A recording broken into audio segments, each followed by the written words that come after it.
modern documentaries are increasingly put out to get these audiences to try to uncover either a system or uncover things that they may not have known before. So the question I have for you is this. Do you think documentaries teach us to think critically, or do they teach people to assume that there's always some type of conspiracy that's underlying the foundation? Today we're talking about the mechanism of participatory investigation. For most of modern history, there was a clear division of labor. Journalists investigated, detectives investigated, documentary filmmakers investigated. Experts gathered information, connected the dots, and presented the conclusions to the public. The audience watched, but technology changed that relationship. Today, people don't just consume information, they participate in finding it. We follow missing persons cases on social media, we join true crime communities, we watch documentary breakdowns. We search for clues in celebrity scandals, we build theories around movies, television shows, and public events. Increasingly, we're not just sitting in the audience, we're joining the investigation. And that shift has created a new skill and a new risk. The skill is agency. People have more access to information than any generation in history. We can verify claims, compare sources, and uncover things that institutions might have preferred to keep hidden. The risk is when that investigation becomes a habit. Suspicion can become a default setting. We can start approaching every story, every institution, and every event as if there must be something hidden underneath it, waiting to be exposed. In this segment, we're going to explore how entertainment-trained audiences become investigators, why that behavior now extends far beyond television and documentaries, and how to recognize the difference between searching for information and searching for a mystery to participate in, because they're not the same thing. And understanding the difference may be one of the most important media skills you can develop in a low-trust world. Now that we've thought about the fact that individuals are constantly auditing everything, that auditing can wear us down. The truth is that the media has, in a lot of ways, been responsible for what it is and how it is that we're receiving the information because we don't trust them. And so from some standpoint, we become mini investigators. And so we investigate everything that is given to us. So the question, because I know you are a huge TikTok person and IG person, and audiences increasingly participate in investigations using social media. And in some ways, that social media investigation has become the entertainment. It is, hey, J-Lo wore this outfit and she's wearing these booty shorts and she's damn near 60 years old. And you're going, well, J-Lo is not the only one who's wearing this and and so it becomes like a game where individuals try to find J-Lo in her booty shorts dressing like she's 60 years old. So she, like, again, I say whether it's that, whether it's the other celebrity scandals, whether it's the missing persons, whether it's the viral incident. I mean, hell, we all saw what happened with respect to the Guthrie lady and her being missing. That poor lady is still missing, and it's been damn near a year. So I think we can call it what it is with respect to that. So this is the question that I have for you. Why do you think people increasingly use these stories as consumption vehicles for our social media feeds? Why does Lynn worry about J-Lo's booty shorts more than she would normally worry about who's wearing booty shorts? But because they're J-Lo's booty shorts and she's wearing them, she can put it on social media and that can go viral. Okay. I am having a hard time with this because I would never do that. I am not a fan of TikTok or Instagram. Yeah, you are. We'll step back. We'll take you out of the equation.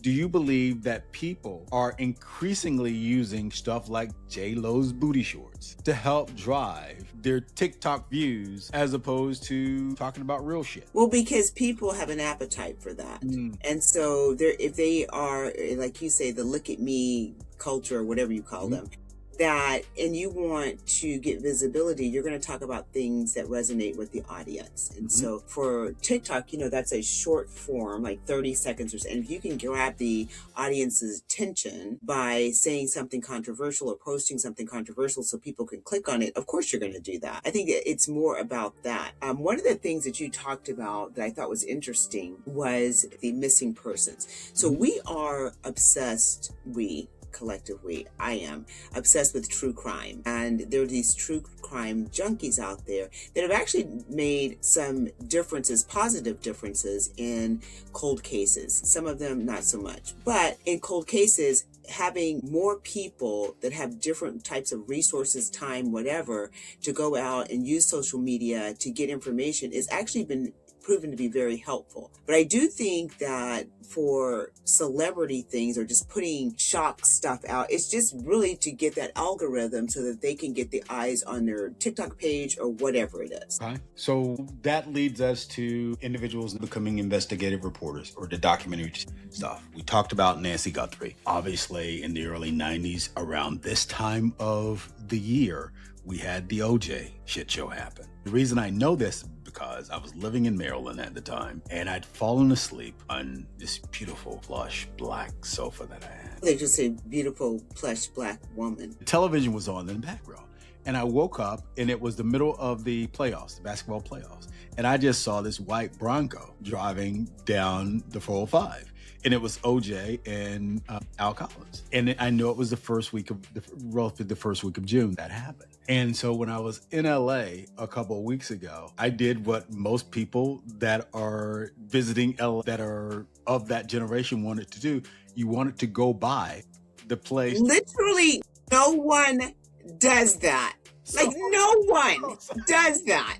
So I went by the place where Nicole Brown Simpson and no one. That's only people from the South that are like, let me go see what real people look like. Hee-haw. But here's the thing.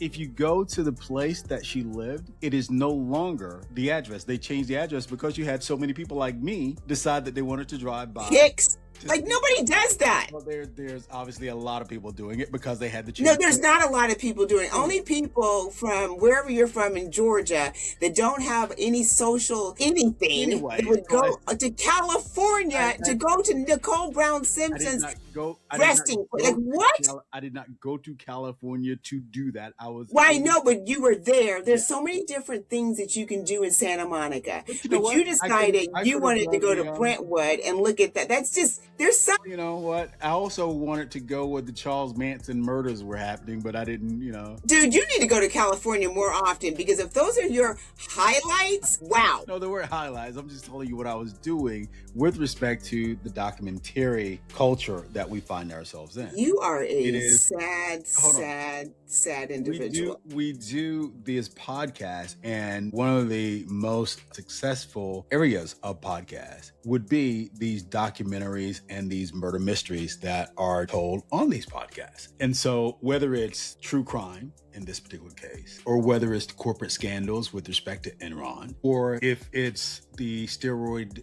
issues with respect to sports, or the Michael Jackson documentary that Netflix just put out. We are now where modern documentaries are increasingly put out to get these audiences to try to uncover either a system or uncover things that they may not have known before. So the question I have for you is this. Do you think that documentaries teach us to think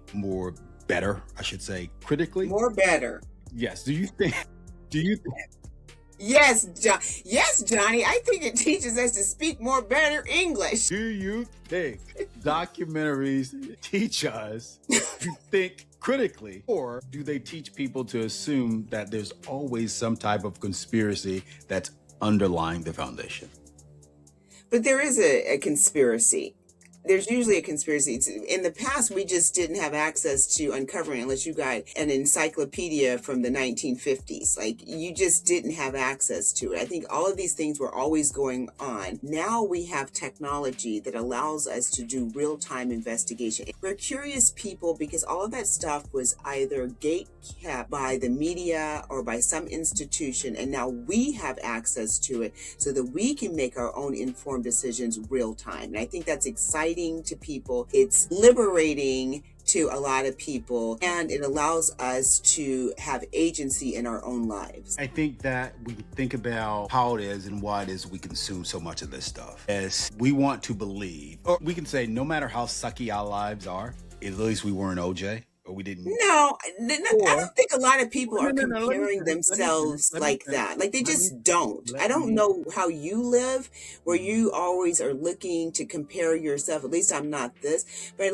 there's so much stuff going on outside of this world that most people aren't trying to introduce more trauma into their little world. So they're not trying to compare. They're not trying to do anything. They're just trying to get by the lives. Like for me, I'm not looking to compare myself, or at least I'm not this, or watching reality TV. Oh, no, there's enough where I don't need to invite additional trauma and drama into my world.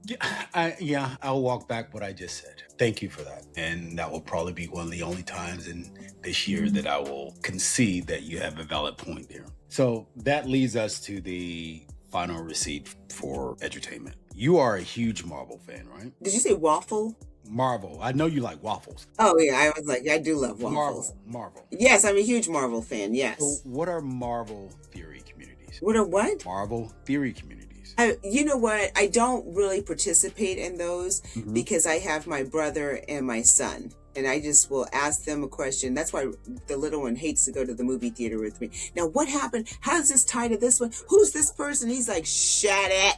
So the theory communities are people that have theories on why it is that the Marvel character is doing what they're doing, I'm assuming? Yes. Okay. We have a book.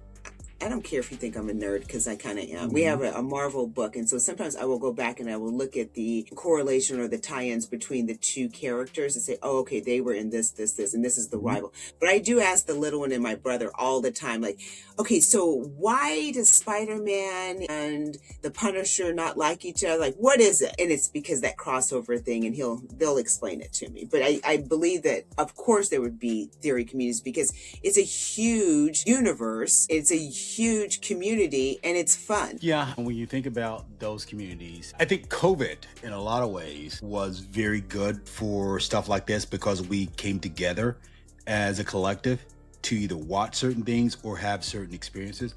We were doing that way before COVID, just so you know. Well, yeah, you just weren't invited to the party. You had Scandal Thursday night, and I will give Shonda Rhimes credit for establishing that with Scandal, because before her, there wasn't a lot of people doing what she did on Thursday night with that lineup with Scandal, Grey's Anatomy, and How to Get Away with Murder. I'm trying to think. So my best friend and I, she lived in DC at the time, and I was here in Texas. So that's back when I was drinking the wine, and we would get our wine and our popcorn, and we would watch Scandal together. Either one of us would record it, and so we could watch it together. But I'm trying to think. I'm pretty sure we did that with other things as well. Oh, The Walking Dead. Like, we loved The Walking Dead. Isn't that the guy from Grey's Anatomy? I don't know. I didn't watch Grey's Anatomy, but The Walking Dead. No. Grey's Anatomy, the guy that had the stick. Okay, again, I didn't watch Grey's Anatomy, so you can sit here for the rest of this podcast talking about them. I'm never going to help you. I will, and I can't remember if Walking Dead came before. I think it was after. I don't remember. But we would watch that together. We watched several shows together where one of us would record it and then watch it together. I remember The Walking Dead. There was one season. I can't remember which season it was. I actually flew to DC so that we could watch the opening together. It wasn't to go to OJ Simpson's, whatever. I flew there so that we could go to Wegmans, get our stuff, and watch the season opening together. Okay, I don't believe you. I believe. Well, I don't know. She can comment and she'll call you and tell you you're wrong, as per usual. Actually, I think she agrees with me more than she agrees with you, but that's okay. I'm sorry. Let me be clear. I'm pretty sure that she has agreed with me way more than she has agreed with you. Bestie, please send in the comments, because this don't make no damn sense. So what's the point? The point is that entertainment didn't just change what we watch, it changed how we think. For decades, audiences were trained to consume stories. The detective solved the mystery, the journalist uncovered the corruption, the documentary filmmaker connected the dots. Today, we participate. We search Reddit threads, we watch breakdown videos, we join theory communities, we compare screenshots. We investigate celebrities, corporations, politicians, and institutions. In many ways, that's a positive development. People have more access to information than ever before. People can challenge bad information, expose wrongdoings, and contribute to investigations in ways that weren't possible 20 years ago. But every adaptation creates a cost. The more we train ourselves to look for hidden motives, hidden systems, and hidden actors, the harder it becomes to accept that sometimes the explanation is exactly what it appears to be. Not every headline is a conspiracy. Not every institution is hiding something. Not every story has a secret ending waiting to be uncovered. The challenge is knowing when investigation creates clarity and when investigation becomes a habit. Because the goal isn't to become suspicious of everything. The goal is to become intentional about what deserves your attention. So for the next 30 days, before you join an online investigation, ask one question. Am I looking for information, or am I looking for a mystery to participate in? That answer will tell you whether you're learning something or simply consuming another investigation. While you're out and about this week, make the time to do something nice for yourself. And while you're at it, take the time to do something nice for someone else. Until next time, we'll talk to you. And that's a wrap. Thank you for listening and spending your time with us on I Take Your Point. For more unfiltered conversations like this, click the link in the description. Huge thank you to our production team. We couldn't do this without you. Quick disclaimer, the views shared are those of the host and guest and are for informational purposes only, not professional advice. Keep building your own table, take care, and be well.